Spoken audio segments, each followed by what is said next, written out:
There's something most people never question when they bring a plant into their home. They assume soil is necessary. It feels natural, almost unquestionable, like plants and dirt belong together. But what if that belief is completely wrong for some of the most beautiful plants you can grow indoors? What if I told you that some of the most resilient, visually stunning, and even symbolic plants associated with luck and prosperity don't need soil at all? Not a little soil, not special soil, none, just water. Clear, simple, ordinary water sitting in a glass container right on your kitchen counter or windowsill. Now imagine this. No bags of potting mix. No messy spills on your floor. No guessing how much fertilizer to use. No worrying if you're overwatering or underwatering. Just a clean jar, fresh water, and a plant that continues to grow, quietly, steadily, almost effortlessly. This isn't some new gardening trend or social media experiment. People have been doing this for generations, long before modern gardening products existed. Your grandparents or great-grandparents may have done it without even thinking twice, growing cuttings in old jars by the window, watching roots form like something almost magical. And yet today, most people completely overlook it. They spend money on complex solutions while ignoring something incredibly simple that has always worked. That changes today, because in this video, we are diving into a world most people never explore. 14 indoor plants that don't just survive in water, but actually thrive in it. And as we move through this list, it's only going to get more surprising, because one of these plants can start growing roots in just 24 hours. Not days, not weeks, one day. And by the end, I'm going to show you something you can start growing tonight without even buying a plant. So before we go further, just imagine this sitting in your home. A clean glass jar, sunlight hitting it just right, green leaves reflecting softly, roots stretching through water like delicate white threads. No dirt, no mess, just life growing in its simplest form. Let's begin with a plant that almost feels impossible to fail with. A plant people jokingly call indestructible, not because it looks tough, but because it refuses to give up. This is pothos. You've probably seen it before, trailing down shelves or hanging from corners, its heart-shaped leaves catching light in a way that makes any room feel alive. But what most people don't realize is that pothos might actually prefer water over soil. There's something fascinating about how it grows. When you place a cutting in water, it doesn't struggle or hesitate. It adapts instantly, sending out smooth, pale roots that seem almost designed for water from the very beginning. It's not surviving. It's returning to something natural. And the process is incredibly simple. You take a healthy stem, make sure there's a node, place it in water, and give it light. That's it.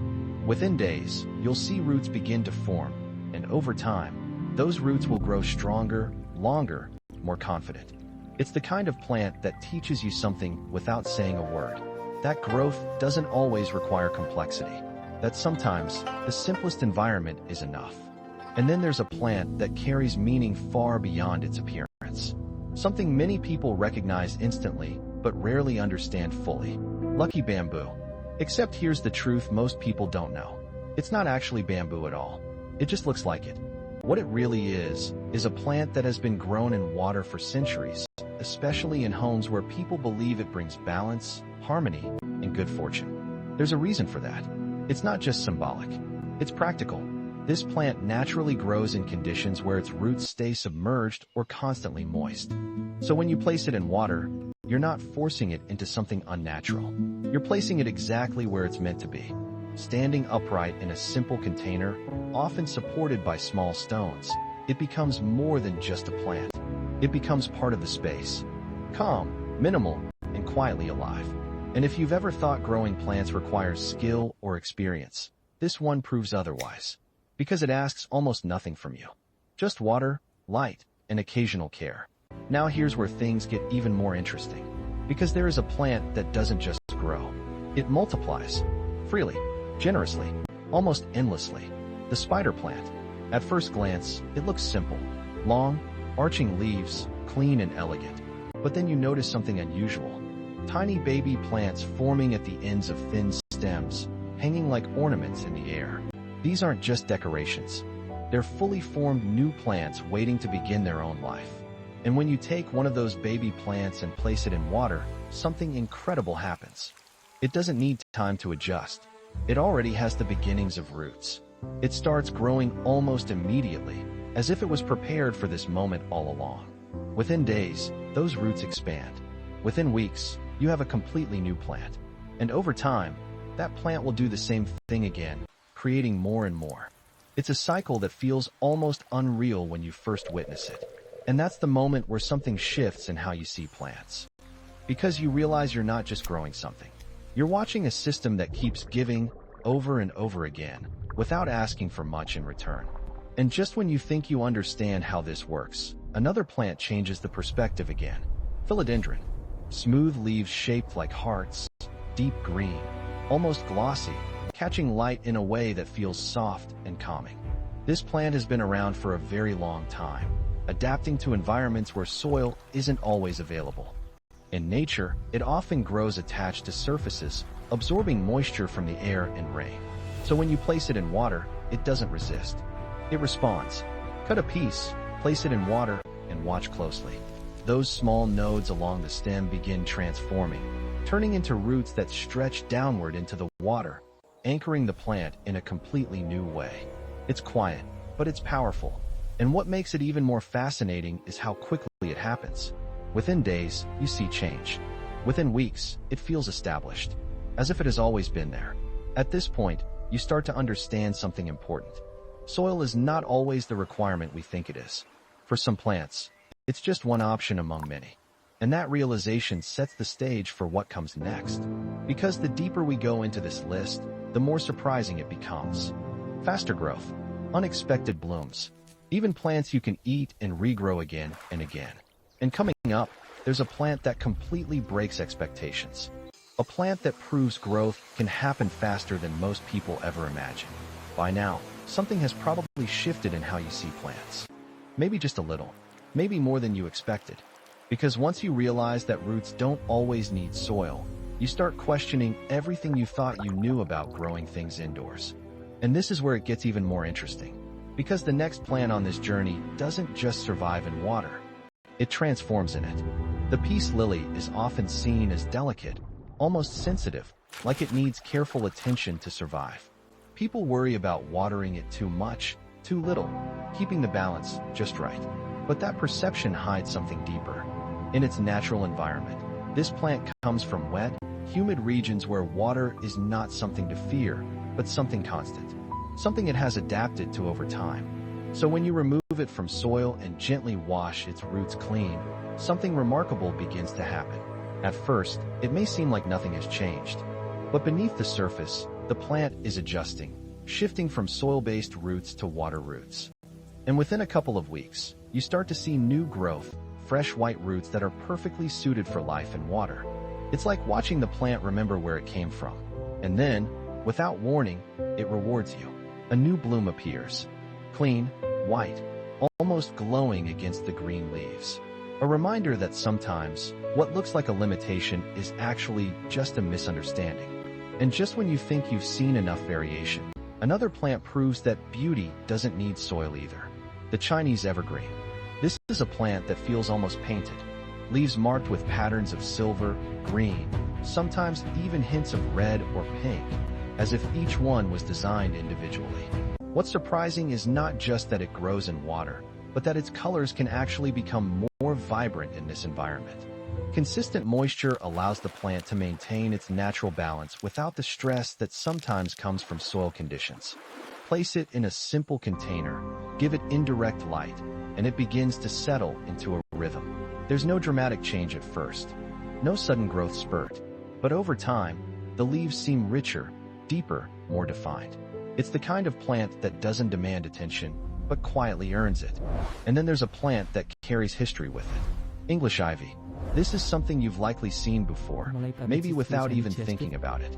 Climbing walls, trailing from balconies, wrapping itself around structures as if it belongs there. But bring it indoors, place it in water, and it becomes something else entirely. The same vines that once climbed now cascade downward, soft and flowing, creating a natural curtain of green. And the roots, those tiny gripping structures it uses in nature, adapt instantly to water. Within days, they begin to extend. Within weeks, The vines grow longer, more fluid, shaping themselves based on gravity and light. It doesn't just grow, it creates movement in the space around it. And this is the moment where the idea of indoor plants starts to feel less like decoration and more like design. Something alive, changing, responding to its environment in real time. But nothing prepares you for what comes next, because this next plant doesn't just grow fast.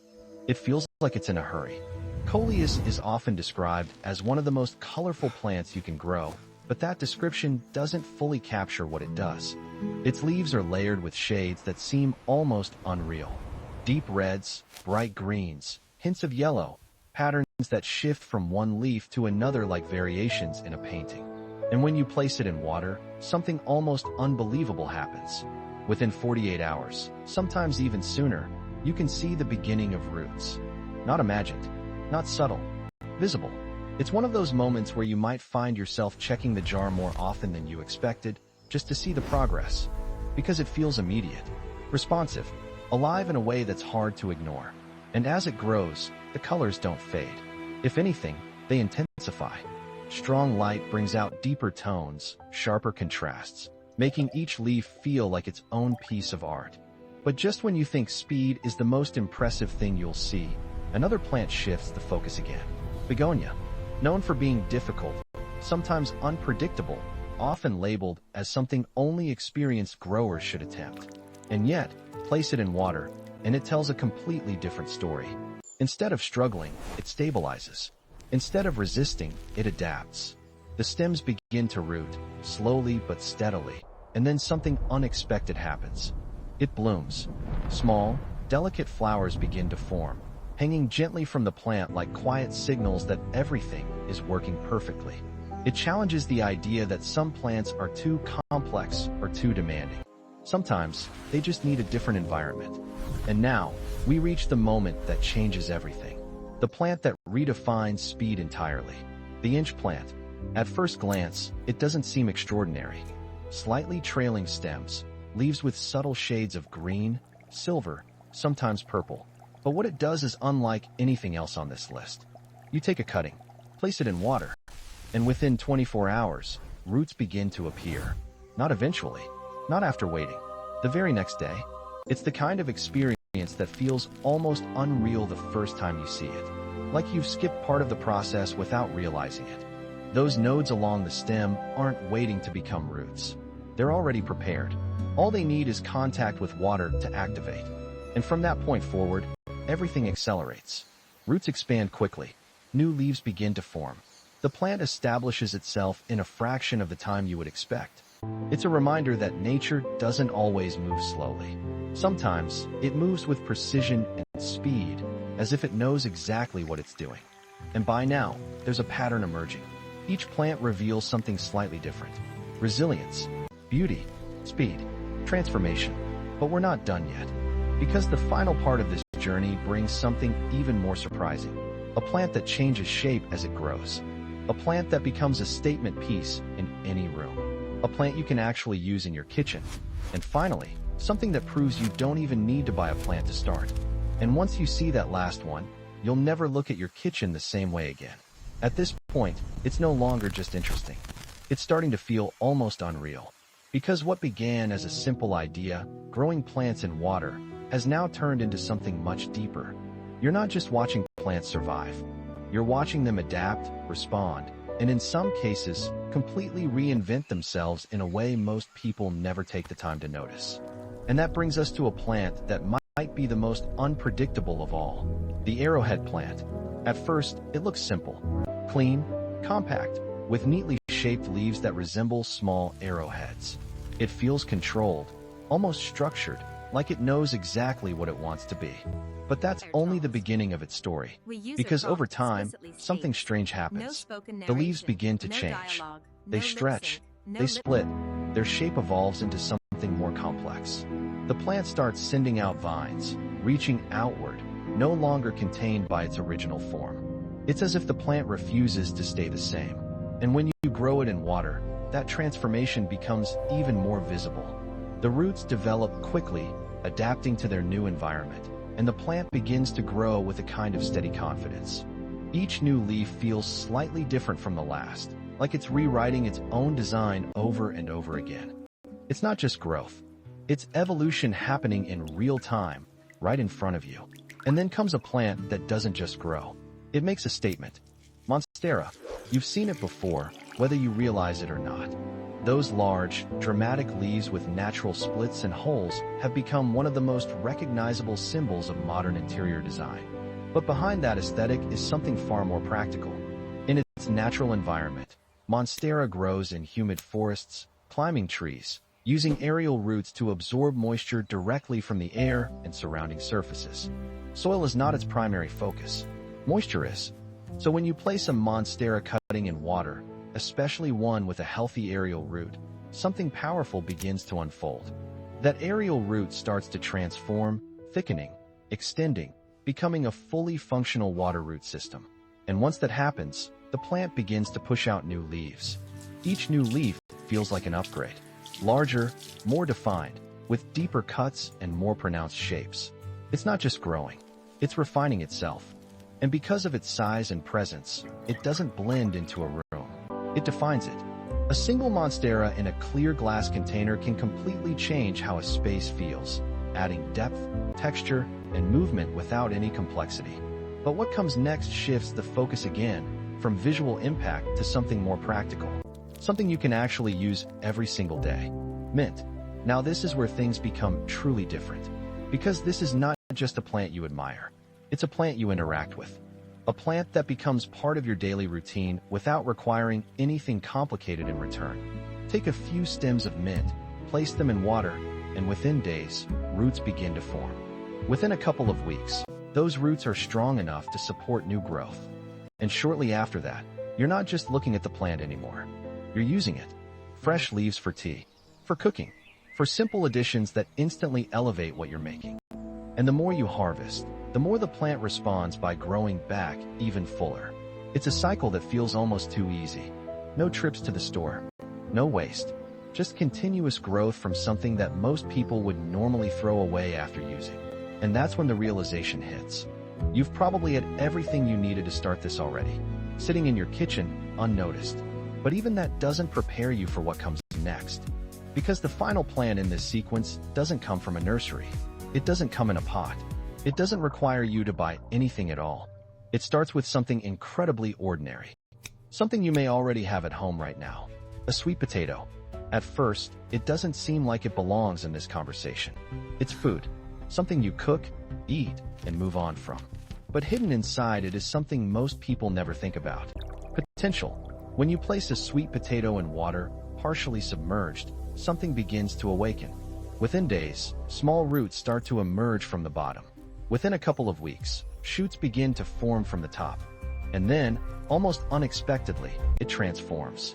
Long vines begin to grow, stretching outward, producing leaves that cascade down in a way that feels almost designed. What started as something ordinary becomes something decorative, something alive, something that continues to grow without needing anything beyond water and light. It's one of those moments that changes how you see everyday things. Because you realize that growth isn't always something you have to go out and buy. Sometimes, it's already in your home, waiting for the right conditions to begin. And as those vines continue to extend, filling space, catching light, moving gently with the air around them, it becomes clear that this entire journey has been leading to this idea. That simplicity works. That nature doesn't always need complexity to create something beautiful. That sometimes, the most effective way to grow something is also the easiest.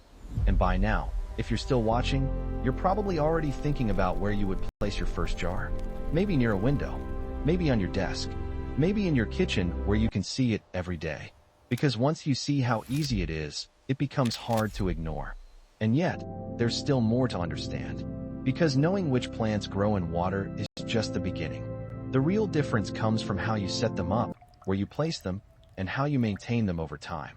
That's where everything either succeeds quietly or fails slowly. And in the next part, we're going to bring everything together. The small details that most people overlook, the simple adjustments that make a huge difference, and the reason why some people succeed with water-grown plants while others give up too early. Because once you understand that, this stops being an experiment and starts becoming something you can rely on. By now, the idea has settled in. Growing plants in water is not just possible. It's practical, it's simple, and in many ways, it's more intuitive than traditional soil-based growing. But this is the point where most people either succeed effortlessly or quietly give up without realizing why. Because while the concept is simple, the small details make all the difference. And this is where everything becomes real. Because when you place a cutting into water for the first time, it feels almost too easy. There's a sense that nothing could go wrong. But plants, even the easiest ones, still respond to their environment in very specific ways. And understanding those responses is what separates something that survives for a few weeks from something that thrives for months or even years. The first thing that matters is something most people overlook completely: the container itself.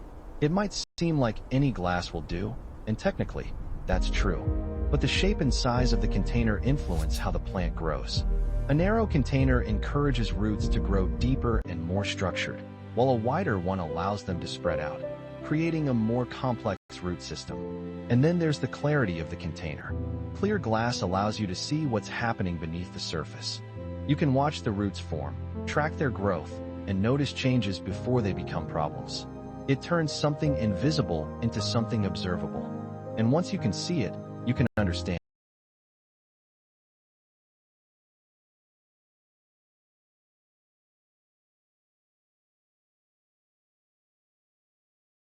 it. But there's another side to that. Light passing through clear glass can also encourage algae growth in the water. It's not dangerous, but it can compete for oxygen and make the water look cloudy. And this is where balance comes in. Some people prefer clear containers for visibility.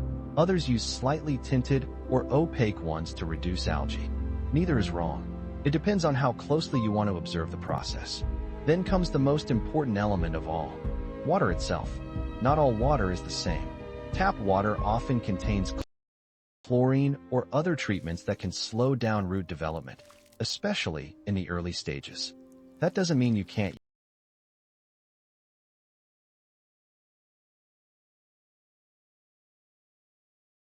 use it.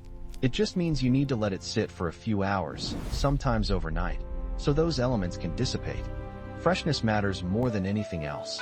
Stagnant water loses oxygen over time, and roots need oxygen just as much as they need water. This is why changing the water regularly is not just a suggestion. It's essential. For most plants, once a week is enough. Faster-growing plants may need it more often. And when you change the water, something subtle but important happens. You're not just refreshing the environment. You're resetting it, giving the plant a clean, oxygen-rich space to continue growing without interruption. Then there's light. This is where many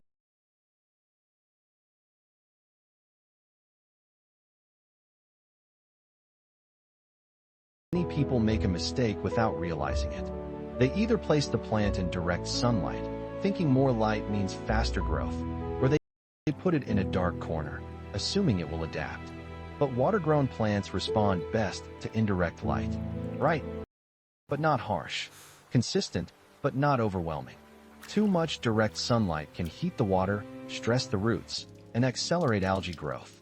Too little light slows everything down. Growth becomes weaker, leaves lose their vibrancy, and the plant begins to stretch instead of strengthen. Finding that balance changes everything. And then there's something that feels almost counterintuitive: stability. Plants in water don't like to be moved constantly. When you shift their position, especially in relation to light, they need time to adjust.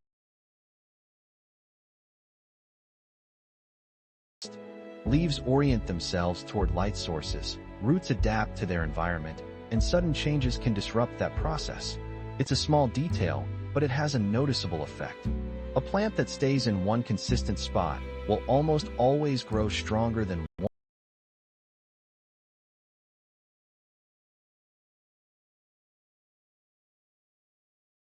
one that's moved frequently. And then there's the question most people eventually ask: do water-grown plants need nutrients? The answer is yes, but not immediately. In the early stages, especially when you're growing from cuttings, the plant relies on stored energy. It doesn't need additional nutrients right away. But over time, as growth continues, the water alone may not provide everything the plant needs to maintain long-term health. This is where a small amount of diluted liquid fertilizer can make a difference. Not much, just a tiny amount added occasionally to support continued growth. Too much can overwhelm the plant, so the key is moderation. And this brings us to something deeper than technique. Something that becomes clear the longer you observe this process. Patience. Because even though some plants grow quickly, others take time. Roots may take days or weeks to fully establish. Leaves may take time to adjust. Growth is not always immediate, and that's where most people lose interest. But if you stay with it, something changes. You start noticing small details. The way roots branch out. The way new leaves emerge slightly different from older ones. The way the plant responds to light, water, and space. It becomes less about waiting and more about observing. And that's when the entire experience shifts. Because you're no longer just growing a plant. You're understanding it. And once you reach that point, something else happens. You start experimenting. Maybe you try a different container. Maybe you place a plant in a new location. Maybe you propagate more cuttings just to see how they respond. And each time, you learn something new. What started as a simple idea becomes something more engaging, more interactive, almost addictive in a quiet, satisfying way. And this is the part most people never reach. Because they stop too early. They assume it's either too simple to matter or too slow to be interesting. But if you've made it this far, you already know that's not true. Because by now, you've seen how many different plants can grow this way. You've seen how fast some of them respond. You've seen how something as simple as water can support something as complex as life. And that leads us to the final part of this journey. Because understanding how to grow plants in water is only one side of it. The other side is realizing what it changes in your daily life. How it affects the way you see your space, your routine, even the small moments you normally overlook. And once you see that, it's no longer just about plants. It becomes something much bigger. At this point, something subtle but powerful has already happened. What started as curiosity has turned into awareness. You're no longer just hearing about plants that grow in water. You're picturing them. You're imagining where they would sit in your space, how they would look in different light, how they would quietly exist alongside your daily routine without asking much in return. And that's where the real shift begins. Because this is no longer about plants. It's about simplicity. Think about how most things in life have become increasingly complicated. More steps, more products, more decisions, more things to maintain. And somewhere along the way, even something as natural as growing a plant became part of that complexity. Soil types, fertilizers, drainage layers, expensive pots, constant adjustments. It started to feel like effort instead of something calming. But what you've seen here challenges that completely. A glass container, clean water, a cutting, light. That's it. And yet from that simplicity comes something alive, something growing, something changing day by day in a way that feels almost grounding. It slows things down, but in a good way. Not by stopping time, but by making you notice it. You walk past your window, and you see roots that weren't there yesterday. You notice a new leaf beginning to open. You see how light reflects differently through the water depending on the time of day. These are small moments, easy to ignore, but once you start paying attention, they begin to matter. And that's something most people don't expect from something this simple. There's also something else that changes. Your relationship with waste. Because think about how many times you've used herbs like mint and thrown away the stems without thinking. How many times you've had vegetables sitting in your kitchen without realizing they could grow into something more. How often you've assumed that growth always requires buying something new. And then suddenly, that assumption disappears. You take something you already have, place it in water, and watch it transform. No extra cost. No special tools. Just awareness. And once you experience that even once, it becomes hard to go back to ignoring it. Because now you know. You know that growth is not always something external. Sometimes it's already within reach, waiting for the right conditions. And then there's the effect it has on your space. A single plant in water doesn't just sit there.